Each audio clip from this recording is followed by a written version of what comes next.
Hello YouTube, and welcome again to my channel. This time I'm going to talk about something a lot of people don't know about, called the index to the letters to the body of elders. Now, most of us know that the elders have their own special little book called the Flock Book, or the Shepherd the Flock of God book, that is designed to help them shepherd a congregation. And more than half of that book talks about judicial matters. However, they have other instructions than just that book, which the rest of the congregation never gets to see. And that comes in the form of letters that are sent to them from Bethel.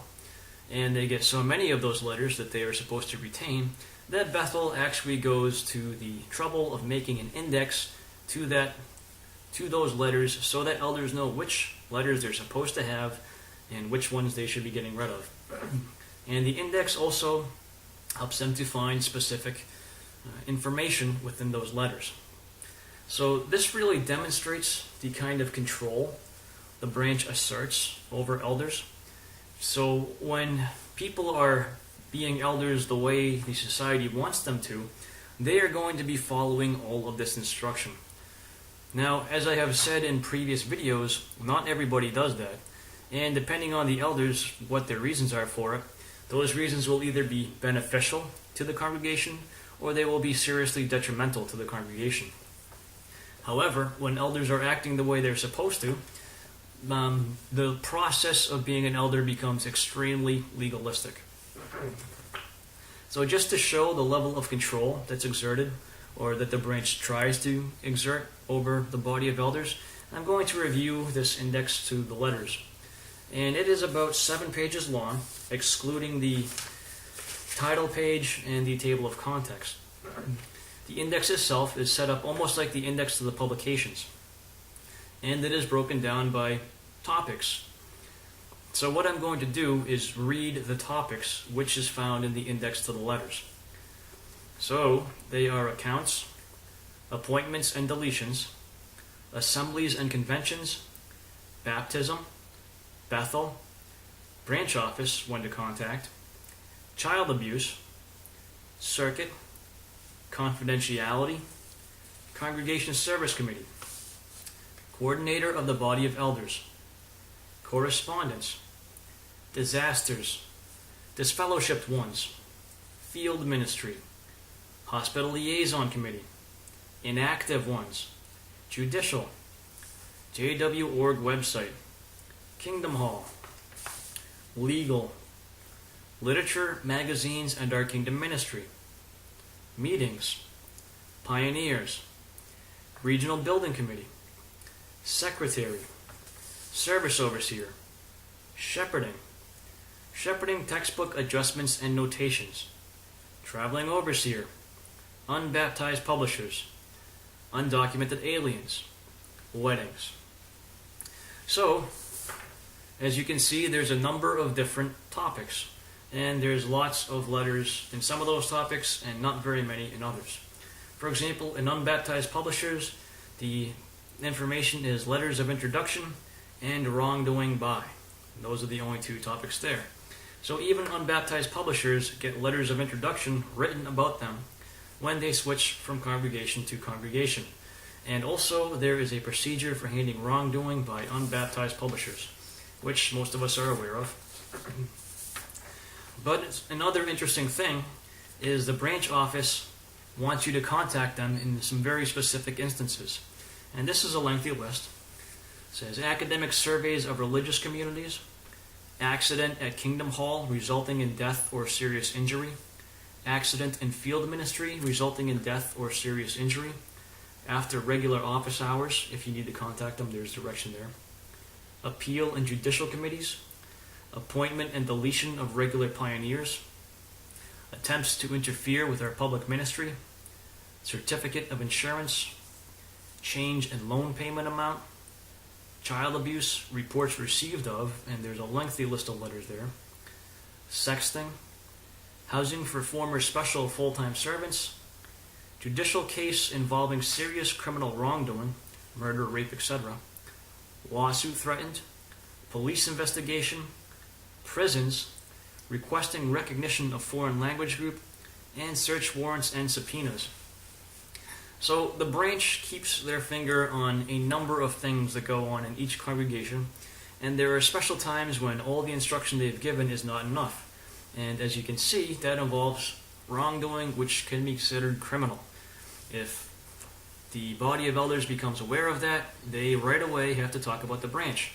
But also, if somebody is seriously injured or killed, either at the Kingdom Hall or in the field ministry, at that time too, the branch has to be contacted.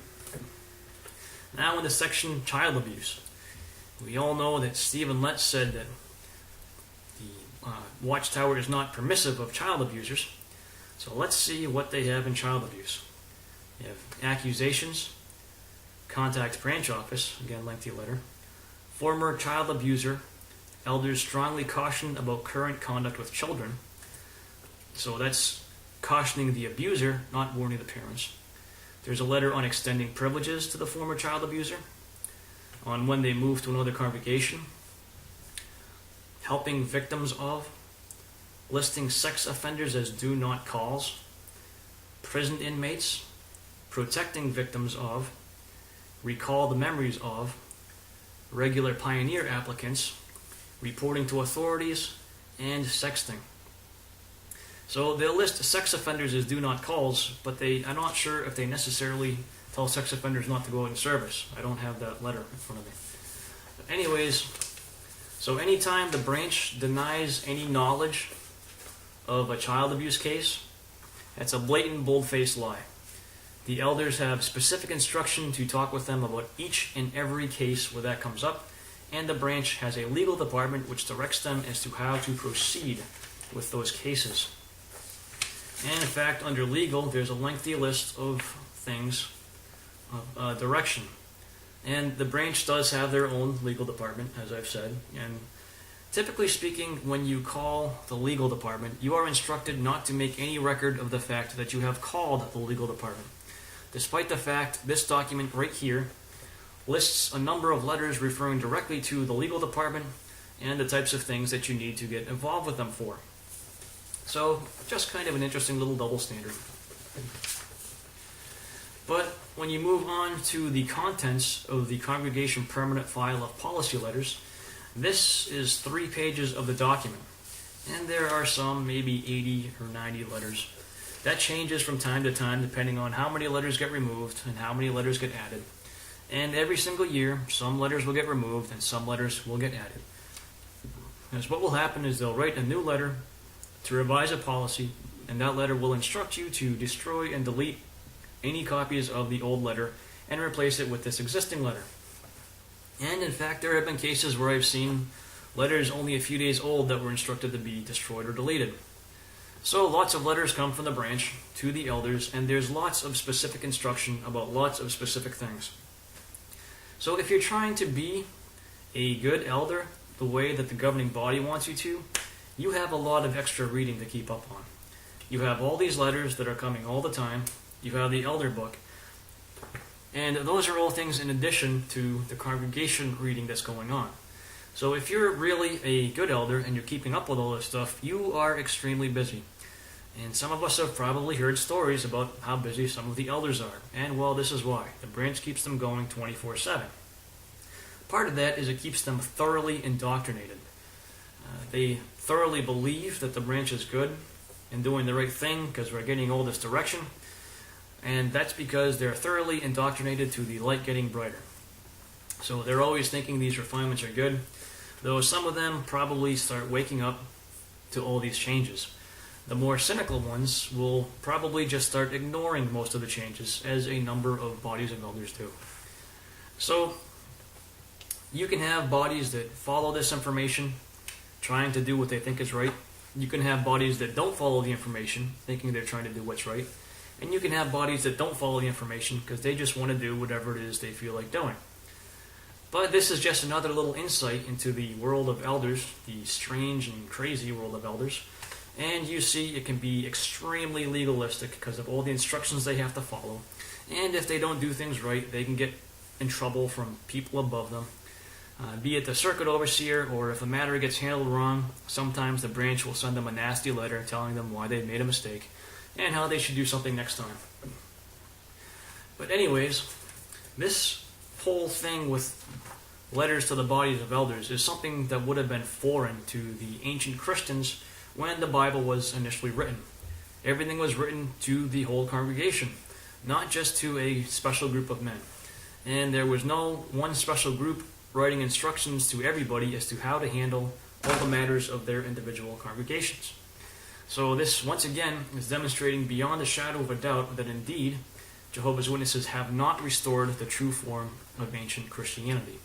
In fact, what they have is an extremely legalistic system in place that legislates everything to the letter, very much so reminiscent of the Pharisees.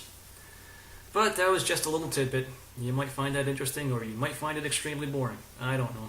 Anyways, thanks for watching.